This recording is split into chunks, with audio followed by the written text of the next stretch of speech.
Hello, and hello, it's Jonathan again. Anyway, so I've just done another video to explain where we're up to. So as we know, this term we've been covering on week 13 the employment status and the significance of the contract of employment. Week 14 we did the game. I also sent another video on that around how contracts can be changed. And this week we looked at termination of a contract, which will lead us quite neatly or nicely into next week when we're looking at fair and in particular unfair dismissal. And in fact, I've already posted a message with an example of someone winning an unfair dismissal claim, for example.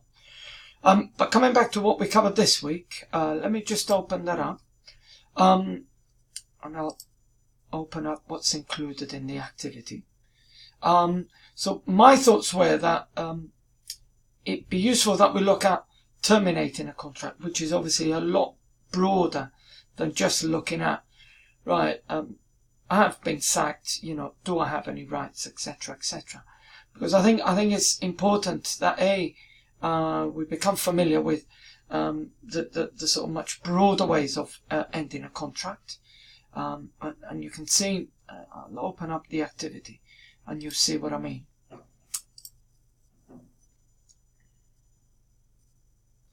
It's just opening up now.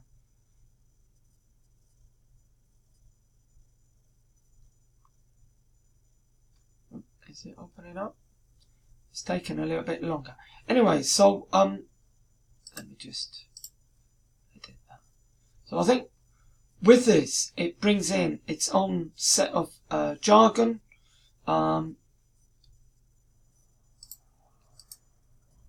So in effect, what I get you to look at is to describe different ways that a contract may end.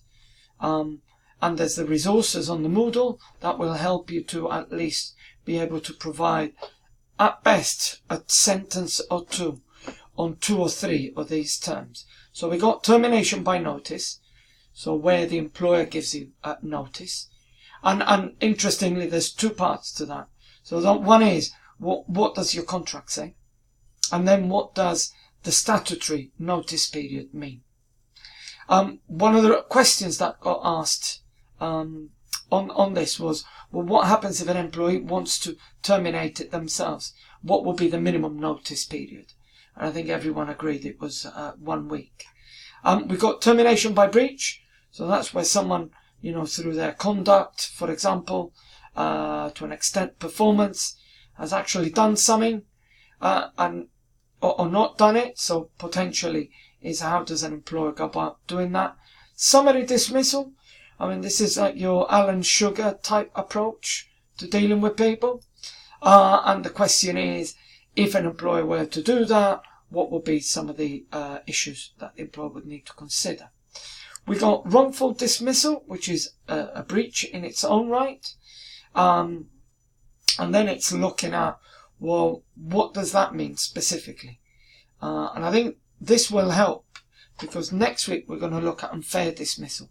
And to be honest, they're 2 very totally different legal terms and procedures, etc. Termination by agreement, so that's both parties agree. Frustration is not something we see that often, but when it happens is about someone not being able to continue doing their job, namely sickness. And then the last bit is performance.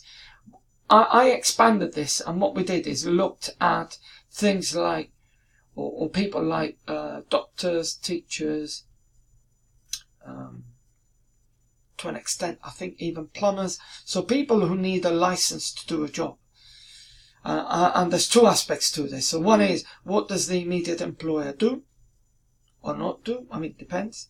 And then the other bit is, well, if that issue were to be taken up to the licensing body, what are the implications from there on? And I think that's interesting again, because one is to do with your or the individual's employer, and the other one has got much broader implications. And I think with Joanna, for example, in class, it's truck drivers who lose their license. What happens then?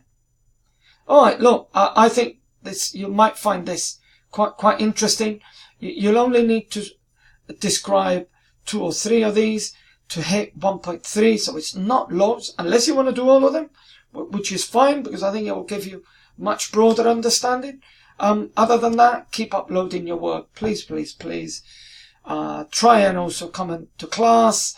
If not, obviously, just email me. In any case, I'm more than happy to see you, and have a good weekend. See you. Bye.